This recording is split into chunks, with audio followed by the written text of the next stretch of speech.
Қарағанды қаласы. Нөмір 103 мектеп лицейінің 6 А сынып оқушысы Омарова Зарина. Абай Құнанбайұлы өлсе өлер табиғат.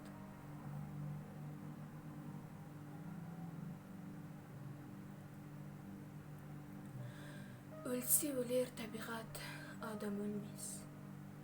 Ол бірақ қайтып келіп, ойнап күлмес. Менікінің айырылғаның, өлді деп ат қойып дөңге білмес. Көп адам дүниеге бой алдырған, бой алдырып аяғын көп шалдырған. Өлді деуге сияма айтыңдаршы, өлмей тұғын артына сөз қалдырған.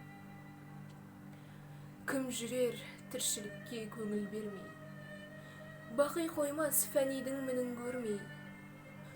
Міні қайда екенін біле алмассың, терең ойдың телміріп соңын ермей. Дүниедегі дос ақиретке бірдей болмас, екеуі тап бірдей боп орныға алмас. Дүниедегі ынтық мәхшарға амалсыздың, иманың түгелдеуге аузын бармас.